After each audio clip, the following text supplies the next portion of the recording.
Yo creo que Javier Milei, y en esto lo quiero decir de una manera probablemente a contracorriente, Javier Milei no tiene el apoyo del 55% de la sociedad.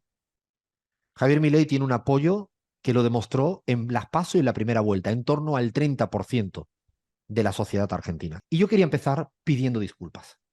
Pidiendo disculpas porque hablo en primera persona, creo que podría compartir con muchas y muchos del equipo de La Pizarra y también con mi equipo de trabajo en CELAG. Esto no la vimos venir, no la vimos venir. De ninguna de las maneras la vimos venir. De ninguna de las maneras. Si me hubieran preguntado días antes, semanas antes, no la vi venir, no sabía. No la vi venir con los análisis y no la vi venir con el olfato y no la vi venir con las sensaciones. No la vi venir. Y creo que es un flaco favor decir ahora que todo el mundo la vio venir. Me parece que no hace bien el abrazarse y el enroscarse al querer llevar razón siempre. Está bueno decir no la vi venir, me equivoqué. A mí me parece que eso es un campo fértil para entender en qué uno se equivoca e intentar equivocarse un poquito menos en la próxima. Y creo que no la vimos venir, no la vimos venir, no la vimos venir, no pensábamos. Si me permiten una confidencia, algunos y algunas lo saben, siempre de las elecciones, quizás para rebajar la ansiedad, le pregunto a mi grupo de trabajo de CELAG y también a un grupo de gente que algo de política entienden, qué iba a pasar en las elecciones del domingo. Lo hice el sábado. Las consultas fueron como 20 personas de mi equipo de trabajo y unas 30 personas de todo, no voy a decir nombres y apellidos porque queda feo, pero del más alto nivel, de todo tipo, con mucha responsabilidad y gente con mucha capacidad. Bueno, de 50 personas, solo hubo 3 personas que me dijeron que ganaba mi ley y por la mínima. Repito, solo hubo 3 personas que me dijeron que ganaba mi ley y por la mínima. El resto, incluido yo, para ponerme como burro el primero, pensaba que no iba a ocurrir eso. Y ahí me pregunto, en esta semana me pregunto, y quería compartir por qué. Y creo que es una, no sé si comparten, se los miro a Bahía, a Cris, a Lean, a Fla, a Gaby y al resto de nuestros oyentes, que seguramente les te estoy hasta viendo. No sé si comparten que uno entra en un profundo dilema y es la ilusión, el entusiasmo que te obliga a creer que puedes ganar o que Milei puede perder, el casi una condición sine qua non cuando uno va a disputar algo, que es creer, entusiasmarse, ilusionarse, es casi inevitable porque si no tienen esas, eh, no sé cómo diría, esencias, es imposible ir a disputar nada. Yo no puedo ir a jugar un partido de fútbol si no creo que voy a ganar, aunque sea bajita el grado de esperanza. Y esa ilusión, ese entusiasmo, esas ganas, ese querer creer, creo que te hace, y ahí está el dilema, perder la perspectiva y perder de vista cosas que meses antes las veías. A mí si hace 7 u 8 meses nos preguntaban con nuestros estudios, con nuestras sensaciones, si Unión por la Patria, el Frente de Todos o quien fuere, sin saber si era Sergio Massa el candidato o quien fuese, podía ganar una elección en la Argentina, estoy convencido que esas 50 personas a las que le consulté me hubieran dicho en el 98% que era imposible. Pero pasa el tiempo, se aproxima el momento, se da una burbuja electoral que es una, casi como, tiene unas características medio marcianas cuando se dan las elecciones, porque todo el mundo se metamorfosea mucho, nosotros también, los investigadores también, porque no hay nada objetivo. Y de hecho en ese punto quiero hacer incluso otra mea culpa, porque la última encuesta que hicimos, la última que hace del día 8 de noviembre terminamos, nosotros creíamos que había empate, pero que mirando las características de todo lo que le llamamos el electorado volátil, creíamos que más iba a ser el ganador. Y después me he parado a pensar por qué. Y es muy interesante. La primera mea culpa que hago es que las preguntas que le hicimos a ese electorado volátil eran preguntas que seguramente estaban sesgadas para que fueran a favor de Sergio Massa. O sea, nos equivocamos en las preguntas que le hicimos. Porque si hubiéramos hecho otras preguntas, a lo mejor hubiera preguntas más equilibradas, menos condicionadas por el entusiasmo, por el tsunami que te lleva a ir a un sitio. Si hubiéramos hecho otro tipo de preguntas, fijaros que de las 5 preguntas que le hicimos a ese electorado volátil, solo había una en la que ganaba Javier Milei por goleada, que era ¿quién va a resolver la inflación? Y ahí sí ganaba Milei. Pero en el resto, que eran preguntas seguramente condicionadas, equivocadamente elegidas, era más al ganador. ¿Quién es más dialoguista? ¿Quién se parece más a la gente común? ¿No? Probablemente nos equivocamos en elegir las preguntas. Y probablemente nos equivocamos por el entusiasmo y por acabar viviendo en una burbuja que te permea. Aunque quieras generar un impermeable, no hay manera, no hay manera. Y por eso creo que es interesante aprender también de este mea culpa, que insisto, nos pasó a nosotros en el análisis, porque cuando miro hacia atrás y me dediqué esta semana a mirar la encuesta de hace 6 meses, en todos los escenarios no había manera de ganar en balotaje. Y lo dijimos privadamente. Y de hecho públicamente decía, mejor no hablemos del balotaje, pero sabíamos que perdíamos. Sin embargo, no tuvimos el equilibrio de seguir manteniendo la perspectiva de cómo estaban las cosas y nos dejamos arrebatar por el entusiasmo, insisto, siendo necesario el entusiasmo. Qué dilema, ¿no? Qué dilema tan difícil a la hora de vivir, militar y analizar y explicar. Así que quería hacer esta primera entrada más personal, quizá más colectiva, con mi equipo, pero era justo y necesario. Y ahora vienen más y más y más análisis de todo lo que ocurrió en la Argentina. Y quisiera poner algunos titulares de, de cómo entendí lo que ocurrió, más allá de la pérdida de perspectiva y de perder de vista, como dijimos al principio, ¿no? Que eso es algo fundamental. Primero me quedo con una duda que me inclino por llevarlo a una afirmación. Ahí estoy en ese puente, y es, otra vez perdió la moderación. Una vez más perdió la moderación. No parece la primera vez que pierde la moderación. Los intentos de buscar la moderación centrada, otra vez más, perdió. Lo dejo ahí. Otro aspecto, fijaros que había una suerte de disputa, batalla, pulso entre el miedo a y la crisis de representatividad política.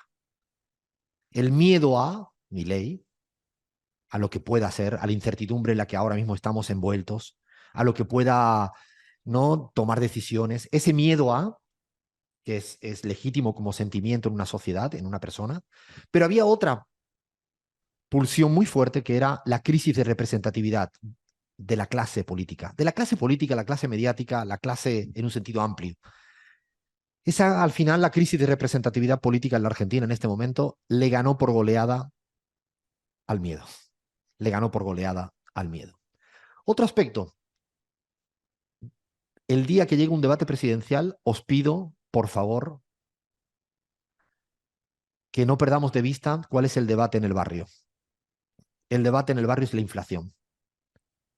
Y algo de lo que apenas se habló en el debate presidencial, porque apenas habló de precios y fue increíblemente analizado y explicado en todas las usinas, inclusive la nuestra, perdimos de vista el debate de lo que ocurre en la esquina del barrio, que son los precios de las cosas que implican dificultad para vivir. Así que el debate presidencial, ahora podemos decir, quién lo ganó fue la inflación.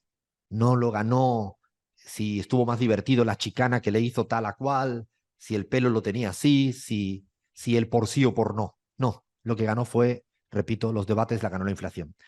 Otro más o menos como sentencia, insisto, con dudas siempre. La gestión cotidiana siempre importa más que cualquier eslogan y jingle. Esto lo decían nuestros oyentes, lo ha leído Flavia, ¿no? La gestión del día a día es más importante que el más creativos de los eslóganes publicitarios, que nos puede resultar muy divertido para una cierta burbuja que consumimos este tipo de productos audiovisuales. Ganó la gestión cotidiana, insisto, a la hora de explicar mucho más el voto. Añado algo que lo dejo casi con dificultad, y a ver si me ayudan un día a pensarlo. El peronismo sigue entrampado en su laberinto.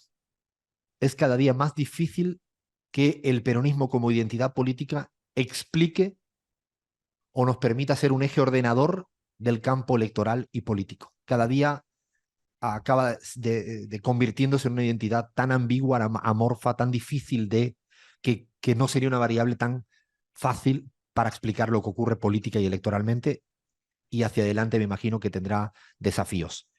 Añado algo más. Macri ganó con su second best, que dicen los neoclásicos. Y voy a utilizar una palabra de la economía neoclásica, que es la corriente del pensamiento teórico de Javier Milei. El second best es el segundo mejor. Macri, los poderosos tienen eso, o no se creen que los poderosos juegan con una carta y con dos cartas y con tres cartas y con cuatro cartas. Sí, siempre los poderosos tienen primera carta y segunda carta, y esta vez ganó con su segunda carta. Dicho lo cual, añado, no ganó con la primera carta. Añado, no todo sigue como comienza. Lo quiero dejar votando porque ahora es el momento de la victoria. Lo que estoy preguntando y dejo en el aire, si habrá mucho más trifulcas y peleas y dificultades para que Macri al final extrañe a no haber ganado con su primera carta y el macrismo. Lo dejo ahí. Serán seguramente problemas que vendrán hacia adelante. Quiero añadir algo de mi ley y ahora voy a hilvanar. Pero primero quiero plantear algo como que el kirchnerismo sigue teniendo fuerza en el legislativo, sobre todo en el Senado, en la provincia de Buenos Aires, que lo va a gobernar Axel Kicillof, y además en muchos todavía municipios. Dicho de otro modo, nunca entierren antes de tiempo ninguna identidad política. Sugerencia de los pizarreros y pizarreras. Nunca, jamás. De hecho, los que enterraron a Macri antes de tiempo lo tienen hasta en la sopa ahora. No precipitaría enterrar identidades políticas tan rápidamente por una derrota electoral importante. De lo último que me parece importante decir al respecto es, yo sigo pensando que no hay fin de ciclo, lo que hay es una disputa que continúa. Y esto lo digo hacia adelante y ahora quiero entrar en la análisis hacia adelante. No se termina todo con una cita electoral y no, de hecho, podemos rememorar el 2019. Se ganó electoralmente, pero visto lo visto, se perdió políticamente, ¿o no? Se ganó electoralmente en el 19. Visto lo visto, 4 años después, hay una derrota política y cultural en estos 4 años. Con lo cual, me parece que toda victoria electoral no puede trasladarse a una derrota política. Ahora sí, pero insisto, hacia adelante van a pasar cosas, seguro van a pasar cosas. Y lo último es Javier Milei. Yo creo que Javier Milei, y en esto lo quiero decir de una manera probablemente a contracorriente, Javier Milei no tiene el apoyo del 55% de la sociedad. Javier Milei tiene un apoyo que lo demostró en las PASO y en la primera vuelta, en torno al 30% de la sociedad argentina, que es mucho, que es mucho. Pero insisto, el 55% de Javier Milei no es un voto de Javier Milei como un voto en primera vuelta. Si no entendemos esto, se podría caer en el mismo error de pensar que Macri en el 2015 tenía el apoyo post-balotaje, cuando al final, con el paso del tiempo, se demostró que no fue así. Jamás lo que se obtiene en un balotaje es lo que equivale a tu apoyo real en primera vuelta. ¿Esto significa que tiene el apoyo electoral del 55%? Evidentemente sí, claro que sí lo tiene. ¿Cómo no vamos a negar esta realidad? Lo importante es intentar desgranar este 55%, y ahora ya sí que termino, antes de escuchar a Gaby, a Bahía, a Lean, a Cris y a Fla. El 55% de Javier Milei, lo que sí quiero, y ahí sí que no tengo dudas, no es un 55% de derechas. Ni, es más, mucho menos de ultraderecha. Yo creo que este 55% es heterogéneo. Es un conglomerado heterogéneo que está conformado por muchas cosas. Una parte de voto de derecha y de ultraderecha. No puedo ni debemos negarlo. Una parte de ese 55% son gente con pensamiento de derecha, de ultraderecha, que roza en algunos momentos el nazismo, que roza la... Sí, claro que sí. Luego hay otra parte que yo quisiera dejarlo aquí clarísimamente. Son jóvenes de esta nueva época, que yo creo que del todo no tenemos claridad de cómo son. Y me niego a estigmatizarlos y a condenarlos y a juzgarlos negativamente. Me niego. Disculpen, pero me niego. El día que caiga en el error de ver que las generaciones que vienen son peores que las que estamos ahora, la verdad que me retiraré de hablar en público. Me retiraré. Me niego, me niego, me niego. Veo a mi sobrina Zoe, que tiene 12 añitos, que va a cumplir este domingo, y me niego, me niego. Tienen otros valores, otra episteme, otro contexto, otras fuentes de información, otras fuentes de desinformación, otra cultura de época, otra velocidad, otra fragmentación del pensamiento, no sé. Pero me niego a decir, no, es que no saben votar. Ah, ahora no saben, antes sabían. ¿Cómo es esto? Cuando te conviene. No, no, es más complejo que eso. No voy a caer jamás en eso. Jamás voy a caer en eso. Pero hay que tenerlo como una variable presente. Luego hay una parte de un votante que viene y va, votante volátil, que vota para un lado y para otro, que va y viene, que nunca vota siempre al mismo.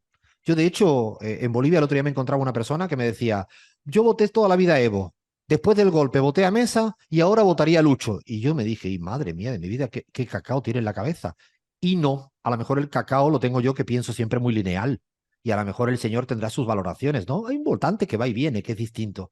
Yo creo que eso también existía y en la Argentina. Luego hay un votante más antica que otra cosa, un votante antikirchnerista, que no es que sea fascista, es antikirchnerista y a veces antiperonista, como decía un poco Juan Grabois, y vota por el anti. Hay una variable explicativa del 55% que voto para que el otro no gane, ¿no? Y eso existe como razón de ser.